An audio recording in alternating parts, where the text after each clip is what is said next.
Hello friends, तो इस video में देखने वाले हैं क्लास 12th फिजिक्स का जो सप्लीमेंट्री का पेपर होने वाला उसके लिए फिजिक्स का जो मॉडल क्वेश्चन पेपर है वो देखने वाले हैं। और ये मॉडल पेपर बोर्ड द्वारा जारी किया गया है मॉडल पेपर, तो इसलिए आपको इस क्वेश्चन पेपर को ज़रूर देख लेना है। तो देख सकते हो आप 2022 के लिए जो परीक्षा का पैटर्न है उस हिसाब से सेट किया गया है। देखिए आप, और देखिए जो आपका रुकजाना का जो पेपर हुआ था, रुकजाना नहीं का, जिन स्टूडेंटों ने फॉर्म भरा था उनके जो क्वेश्चन पेपर, उनमें जिस मॉडल पेपर से काफ़ी क्वेश्चंस आए हुए थे, इसलिए आपको इस क्वेश्चन पेपर को ज़रूर लगा लेना है। और हम आपको बता रहे हैं उन क्वेश्चनों को विशेष तरह आपको लगाना है। तो देखिए यहाँ पर ऑब्जेक्ट टाइपों को तो आपको सभी को लगा लेना है, और क्वेश्चन हम आपको बता देंगे जिस पर आईएमपी लगा देंगे, उनको आपको अच्छी तरह से रिवीजन कर लेना है। तो देखिए पहले ऑब्जेक्ट टाइप क्वेश्चनों को देख लेते हैं। तो देखिए यहाँ पर एक कूलम आवेश में इलेक्ट्रॉनों की संख्या होती है, कितनी होती है, या अगर एक वाक्य में आता है तो आपको क्या लिखना है, याद कर लेना है 6.25 इंटू 10⁻18। इसका करेक्ट उत्तर हो जाएगा। अब यहाँ से दूसरा है गतिमान आवेश उत्पन्न करता है। हमने भी अपने जो सेट बनाए थे ऑब्जेक्ट टाइप प्रश्नों के, उसमें भी एक क्वेश्चन डाला हुआ था। तो जो गतिमान आवेश है वो विद्युत क्षेत्र एवं चुंबकीय क्षेत्र दोनों उत्पन्न करता है, आपको याद कर लेना है।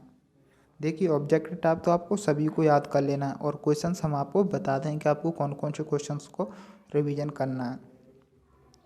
तो देखिए अब यहाँ पर अगला प्रश्न है, चुंबकीय फ्लक्स का SI मात्रक होता है। तो जो चुंबकीय फ्लक्स का SI मात्रक होता है वेबर होता है।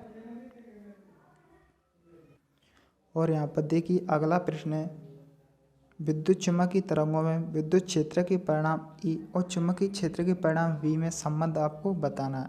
तो इसका करेक्ट उत्तर हो जाएगा ए ऑप्शन। तो क्या हो जाएगा, V बराबर E/C। इस प्रकार से आपको याद कर लेना है। और देखिए ये इम्पोर्टेंट है आपके लिए, ध्यान रखना है, इस ऑब्जेक्टिव को जरूर ध्यान में रखना है। जो स्वस्थ नेत्र की जो स्पष्ट दृष्टि की न्यूनतम दूरी होती है ना, जो 25 सेंटीमीटर होती है, ध्यान में रखना है। देखिए आप कंफ्यूज नहीं होना है। अगर यहाँ पर सेंटीमीटर आती है तो आपको क्या लिखना है, 25 सेंटीमीटर। अगर मीटर आती है तो आपको क्या लिखना है, 0.25 मीटर। आपको ये ध्यान रखना है। तो इसका करेक्ट उत्तर हो जाएगा तीसरा, क्योंकि यहाँ पर सेंटीमीटर नहीं है, मीटर है, इसलिए यहाँ पर 0.25 हो रहा है। और अगर यहाँ पर सेंटीमीटर होता तो केवल 25 आता। ये बात आपको अच्छी तरह से ध्यान रखना है। अगर आपको एक वाक्य में उत्तर आता है ऐसे स्पष्ट दृष्टि की न्यूनतम दूरी कितनी होती है, तो आपको उत्तर में लिखना है 25 सेंटीमीटर। अब अगला प्रश्न है यहाँ पर, संपोषी व्यतिकरण के लिए दोनों तरंगों के बीच कलांतर होना चाहिए। तो कलांतर का मान 0 होना चाहिए।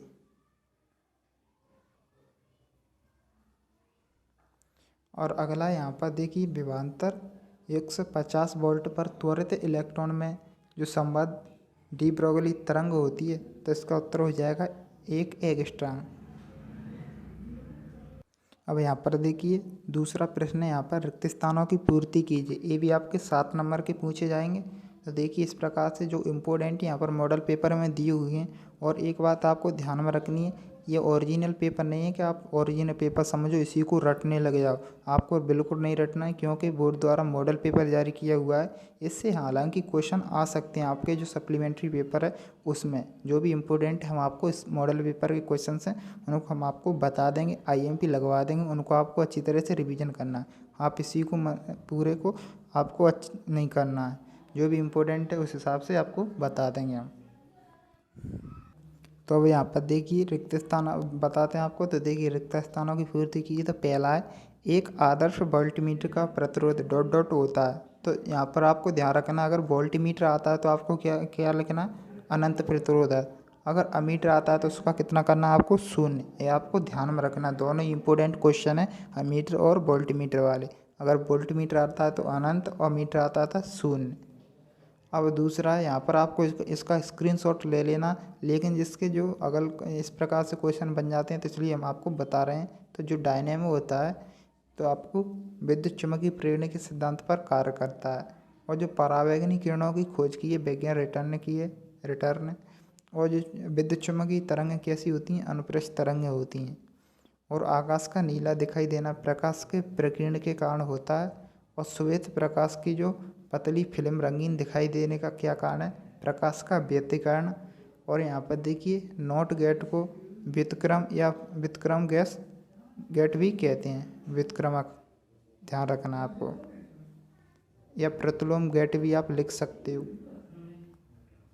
तो इस प्रकार से इंग्लिश मीडियम वालों के लिए। अब देखिए यहाँ पर सही जोड़ी आपको जो पहले आपको आए उससे आपको मिला लेना है। तो देखिए यहाँ पर जो विद्युत शक्ति होती है वो आपको तीसरे से मिलाना है, और जो प्रेरण प्रतिघात होता है वो आपको पहले से मिला देना है, और जो ब्रूस्टर का नियम होता है ध्रुवण से मिला देना है, और जो प्रकाश का कण का सिद्धांत न्यूटन ने दिया था, वैज्ञानिक न्यूटन ने, और जो विद्युत चुम्बकीय तरंगों की क्वांटम प्रकृति है प्रकाश विद्युत प्रभाव पर आधारित है। और जेनर डायल क्या है, जेनर डायल आपका वोल्टेज नियंत्रक, नीचे दिखाई नहीं दे रहा, उससे मिलाना है आपको। और ये चल कुंडली धारा मापी है, तो धारा के चुम्बकीय प्रभाव से मिलाना। आप इनका स्क्रीनशॉट ले लीजिए। इसका जो जेनर डायोड का उसको हम बताते हैं आपको, देखिए नीचे देखिए, जेनर डायोड आपको मिलाना है वोल्टेज नियमन से, ठीक है, इससे मिलाना है। अब देखिए एक वाक्य में उत्तर देखिए, पहले क्या है, विद्युत क्षेत्र की तीव्रता क्या है, न्यूटन प्रति कूलम, ध्यान रखना है न्यूटन प्रति कूलम। और देखिए यहाँ पर 2 ओम 3 ओम के प्रतिरोधों को श्रेणी क्रम में जोड़ा गया है, तो कितना है 2 और 3, तो 2 3 आपको श्रेणी क्रम में तो इस प्रकार से जोड़ देना है। तो 2 3 कितने होंगे 5 ओम, यहाँ पर इकाई जरूर लिखना है आपको, इसका तुल्य प्रतिरोध हो जाएगा। अगर यही आपके यहाँ पर समांतर क्रम में जुड़े होते तो आपको कैसे लिखना था, 1/2 + 1/3, और ये इसका एलसीएम लेकर आपको लिख देना था। इस प्रकार से आपको समांतर क्रम वाला करना है। तो इसका उत्तर हो जाएगा 2 3 कितने हो जाएंगे 5। और यहाँ पर देखिए ट्रांसफार्मर किस सिद्धांत पर कार्य करता है, यह आपको लिखना है, अन्योन्य प्रेरण के सिद्धांत पर कार्य करता है। और देखिए भारत में घरों में प्रयुक्त की जाने वाली धारा की आवृत्ति कितनी होती है, 50 हर्ट्ज। और देखिए कोहरे में दूर तक वस्तु देखने के लिए उपयोगी किरण का नाम बताइए। तो जो कोहरे में देखने के लिए और तो कौन सी होती है, अवरक्त विकिरण है, अवरक्त विकिरण है। और फोटोग्राफी में भी अवरक्त विकिरणों का उपयोग किया जाता है।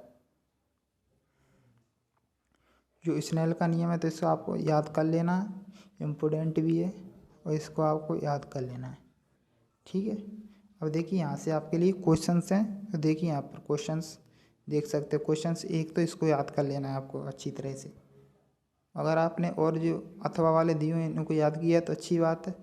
और देखिए यहाँ पर ओमी और अनोमी प्रतिरोध आपको याद कर लेना है, और ओम का नियम फिल्म के दाएं जो आपको बाएं हाथ का नियम से कर सकते हो। देखिए एक आठवां इम्पोर्टेंट है, स्वप्रेरण अन्योन्य प्रेरण में।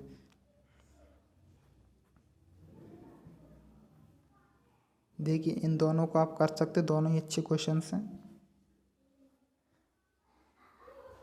और इनको आपको कर लेना है। व्यतिकरण और विवर्तन में 2 अंतर पूछे, लेकिन आपको इसके पॉइंटों को कर लेना, दोनों ही अच्छे हैं। और देखिए दोनों क्वेश्चनों को इनको कर लेना आपको, निरोधी विभव और डी ब्रोगली तरंग है।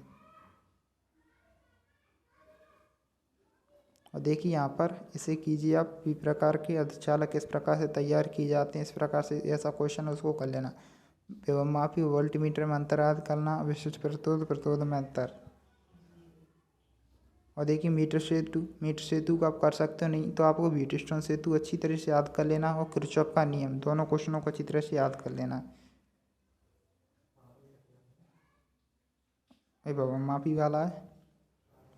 और देखिए वायु सेवट का नियम और कुंडली के जो बहने की धारा के तरह केंद्र पर उत्पन्न चुंबकीय क्षेत्र की तीव्रता।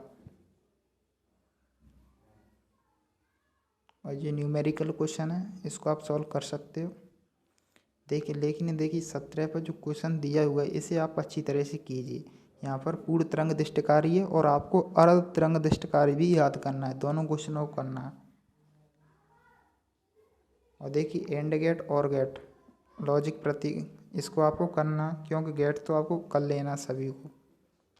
और किसी विद्युत ध्रुव का निरक्षीय स्थिति है, इसको आपको कर लेना है। और आंशिक रूप से परावैद्यता के समांतर प्लेट संधारित्र की धारता, इसे कर लेना। और LCR परपथ को करना है 5 नंबर के लिए। LCR प्रपत्र, और एक है आपका ट्रांसफार्मर वाला आपको करना है, ठीक है, और इसे आप कर सकते हो, ठीक है। इस प्रकार से जो MP बोर्ड द्वारा मॉडल पेपर जारी किया हुआ है उसके क्वेश्चन हमने आपको बता दिए हैं, जो इम्पोर्टेंट हैं वो भी बता दिए इस मॉडल पेपर से। तो इस मॉडल पेपर के आपको सभी क्वेश्चनों को इनके भरोसे ही आपको नहीं बैठना, लेकिन जो हमने इम्पोर्टेंट क्वेश्चन हम बताएं मॉडल पेपर में उनको रिवीजन कर लेना, और जो भी हमने आपको पहले क्वेश्चंस प्रोवाइड कराए थे उनको आप अच्छे से कर लीजिए, आप आसानी से पास हो जाओगे। और ये ओरिजिनल पेपर नहीं है, क्योंकि बाद में आप कमेंट करोगे क्या ये ओरिजिनल पेपर है। ओरिजिनल पेपर कोई नहीं है, ये मॉडल पेपर है सिर्फ, और आप ओरिजिनल पेपर के चक्कर में किसी प्रकार के चक्कर में ना पड़े तो ये अच्छा। आप अच्छे से आप आज अपना रिवीजन करें और अपना पेपर देने जाएं।